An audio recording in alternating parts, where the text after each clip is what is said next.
وقال النبي عليه الصلاة والسلام ألا إن الدنيا عرض حاضر يأكل منها البر والفاجر ألا وإن الآخرة أجل صادق يقضي فيها الملك القادر ألا وإن الخير كله بحذافيره في الجنة ألا وإن الشر كله بحذافيره في النار إلى آخر الحديث.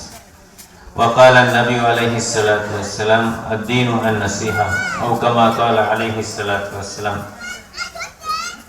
জেলুটিয়া কওমিয়া নুরানিয়া হাফিজিয়া মাদ্রাসা ও এতিমখানার উদ্যোগে হাফেজ ছাত্রদের পাগড়ি প্রদান উপলক্ষে আজকের এই ওয়াজ মাহফিলে উপস্থিত হতে পেরে আমি আল্লাহ রাব্বুল আলামিনের অসংখ্য শুকরিয়া আদায় করতেছি।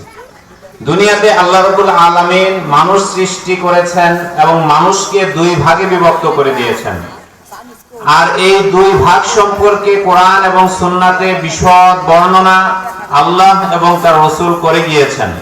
আল্লাহ রাব্বুল আলামিন কোরআনে হাকিমের মধ্যে বলেন যে ওয়া ফারিকুন ফিল জান্নাতি ওয়া ফারিকুন ফিস সাঈর, মানুষের মধ্যে দুটি দল হবে, একটি হলো ফারিকুন ফিল জান্নাতি, এক দল যাবে তারা জান্নাতে, ওয়া ফারিকুন ফিস সাঈর, এবং আরেকটি দল হবে তারা জাহান্নামের অধিবাসী হবে।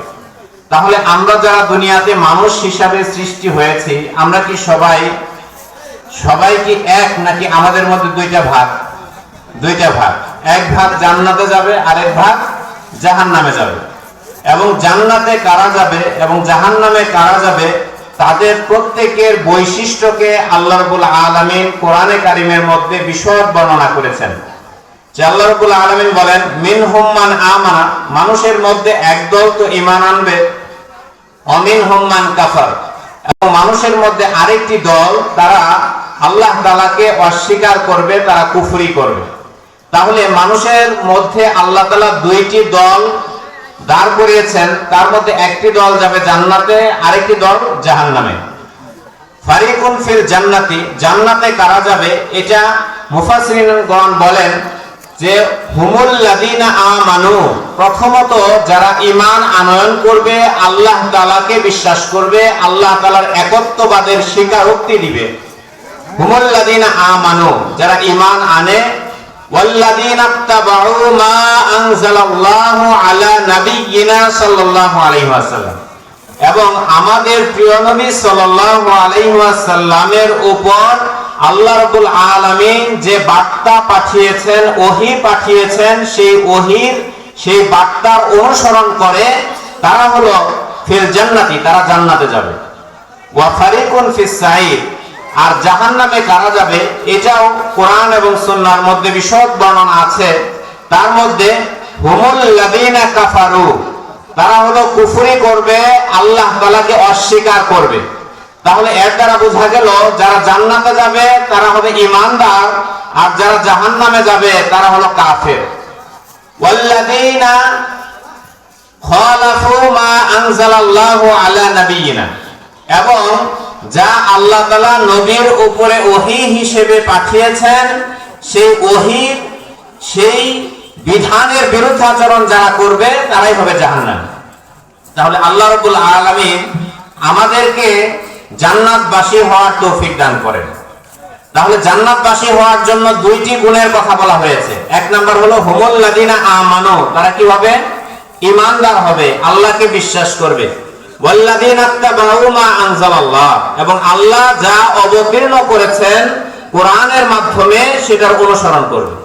তাহলে সূরা ফাতিহা থেকে সূরা নাস পর্যন্ত যত বিধিবিধান এসেছে সমস্ত বিধিবিধানের উপরে যে অনুসারী হবে, আনুগত্য করবে, তারা জান্নাতের পথের পথিক।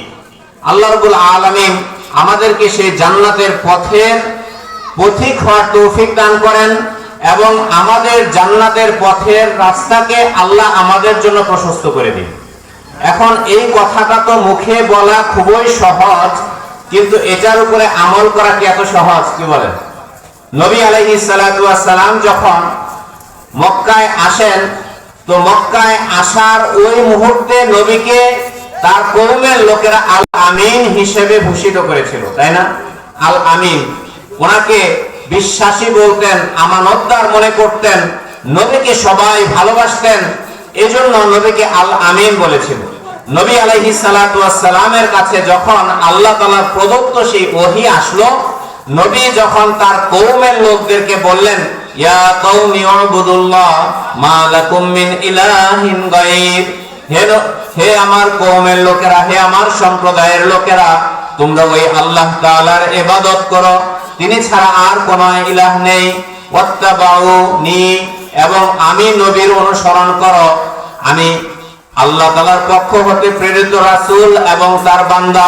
যখন নবী আলাইহিস সালাতু ওয়াস সালাম তার কওমের লোককে আল্লাহ তাআলা প্রদত্ত ওহীর দিকে আহ্বান করলেন, তার কওমের লোকেরা সেটা কি সাদরে গ্রহণ করেছে না বিরুদ্ধাচরণ করেছে?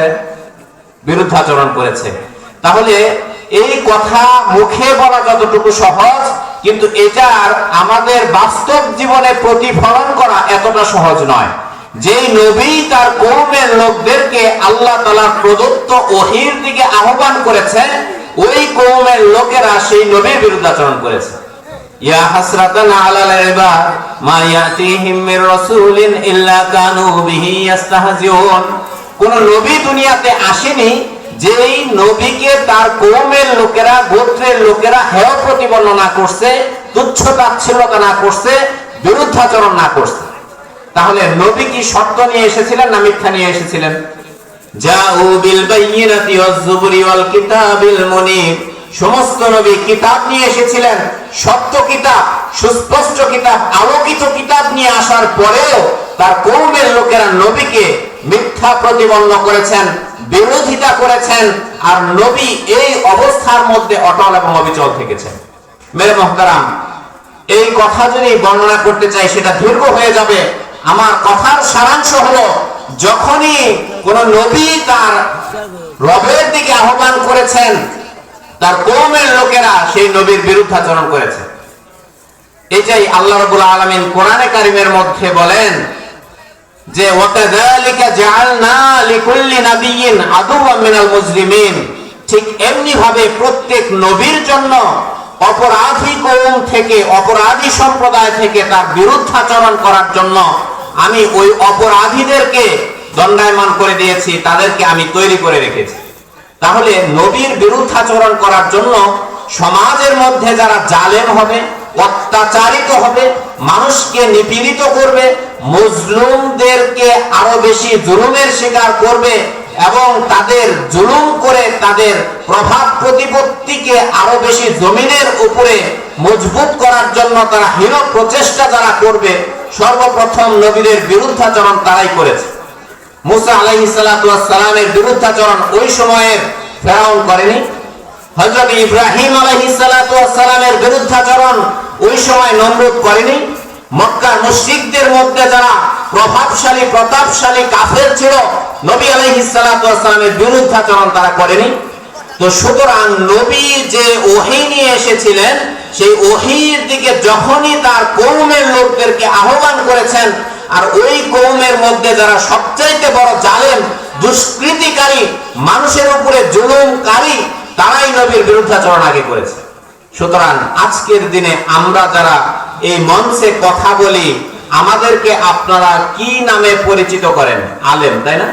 আর আলেমদেরকে রাসূলুল্লাহ সাল্লাল্লাহু আলাইহি ওয়াসাল্লাম বলে গিয়েছেন, আল উলামা ওয়ারাসাতুল আম্বিয়া, আলেমগণ হলো নবীদের ওয়ারিস। আলেমগণ হলেন কার ওয়ারিস? নবীদের ওয়ারিস। এখন অনেকেই আমরা বলি যে আমি তো সঠিক আলেম চিনি না, আমরা কার সাথে কথা বলবো, কার কাছে আমরা দ্বীন সম্পর্কে জানবো?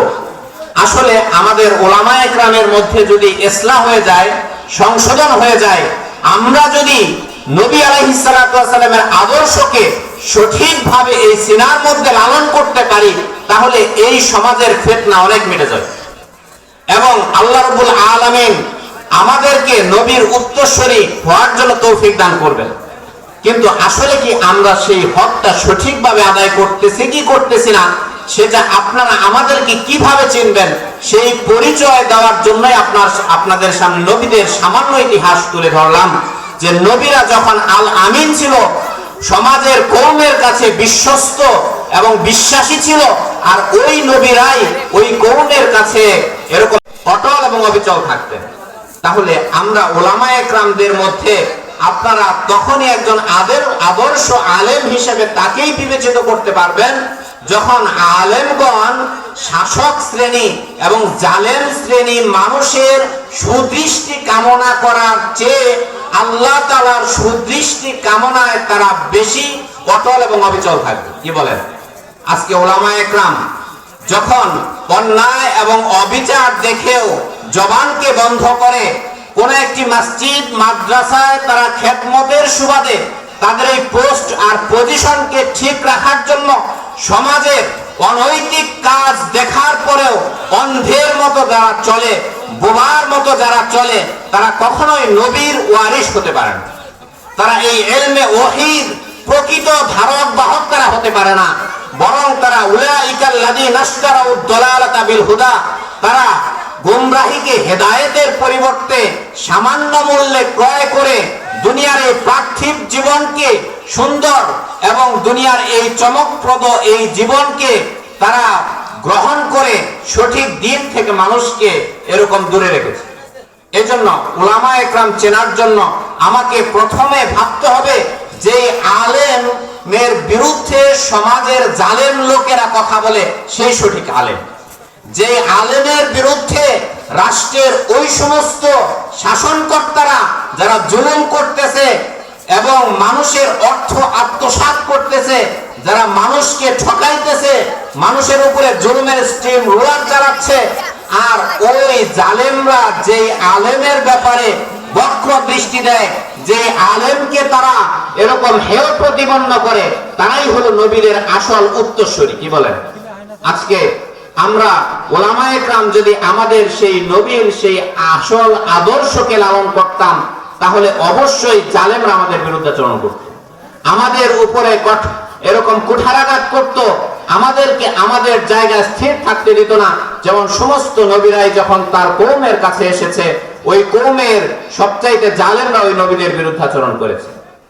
এই জন্য নবী আলাইহিস সালাতু ওয়াস সালাম ওই আলেমদের ব্যাপারে সতর্ক করেছেন এবং সাহাবীদেরকে বলেন, হে আমার সাহাবারা শুনো, তাআওয়াযু বিল্লাহি মিন জুব্বিল হুজুন, হে আমার সাহাবারা তোমরা জুব্বুল হুজুন নামক ওইটা থেকে আশ্রয় প্রার্থনা করো আল্লাহ তাআলার কাছে। তেইলা হযরতে সাহাবা আজমাইন রাসূলুল্লাহ সাল্লাল্লাহু আলাইহি ওয়াসাল্লামকে জিজ্ঞাসা করলো, ওমা জুব্বুল হুজুন ইয়া রাসূলুল্লাহ, জুব্বুল হুজুন এটা কি জিনিস হে আল্লাহর রাসূল? এটাকে তো আমরা চিনি না।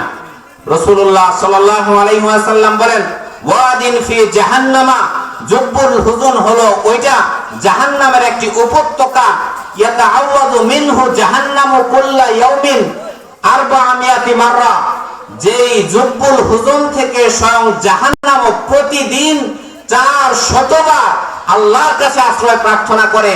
এত ভয়াবহ জাহান্নাম সেটা। তো সাহাবারা ভীত সন্ত্রস্ত হলেন, ইয়া রাসূলুল্লাহ মা ইয়াদখুলু ফিহা, তাহলে এই ভয়ানক জাহান্নামে কারা প্রবেশ করবে হে আল্লাহর রাসূল? قال رسول الله صلى الله عليه وسلم وعد للقرائين المرائين بأعمالهم, রাসূলুল্লাহ বলেন, আরে শোনো, ওই জাহান্নামে তো ওই আলেমরা প্রবেশ করবে যারা তাদের নিজেদের আমলকে মানুষের সামনে প্রদর্শন করবে এবং লোক দেখানো আমল করবে। তারা মূলত আল্লাহকে ভয় করবে না।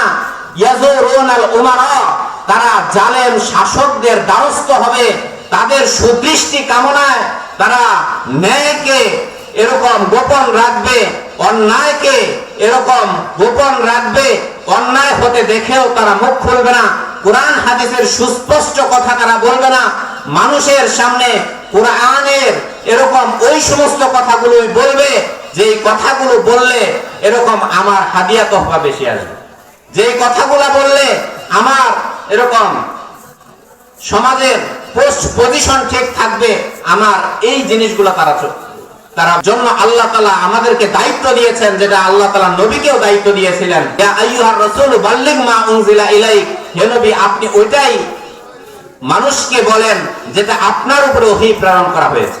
আজকে ওয়াজ মাহফিলগুলোর মধ্যে দেখবেন শুধু লাইলি মজনুর কেচ্ছা কাহিনী এগুলার উপরে আমরা শ্রোতারাও খুশি, কে ভালো সুর দিতে পারলো, কে কেচ্ছা বলতে পারলো, এটার উপরে আমরা খুশি। কোরআন এবং সুন্নাহর সঠিক আলোচনা শোনার চেষ্টা করব, যে আলেমরা কোরআনের রেফারেন্স দিয়ে কথা বলবে, সুন্নাহর কথা বলবে। আজকে তো আমরা বেদাত এবং সুন্নাহর পার্থক্যও বুঝি না। আজকে শুধুমাত্র সমাজের এরকম প্রচলিত রেওয়াজ, প্রচলিত এরকম কিছু বিধিবিধান যেগুলো আমাদের পূর্বপুরুষদের থেকে চলে আসছে, সেটাকে আমরা ইসলাম মনে করতেছি। এজন্য আমাদের উপরে দায়িত্ব আপনাদেরকে সতর্ক করা, এবং আপনাদেরও দায়িত্ব সঠিক আলেমদেরকে এরকম জেনে তাদের কাছে আপনাদের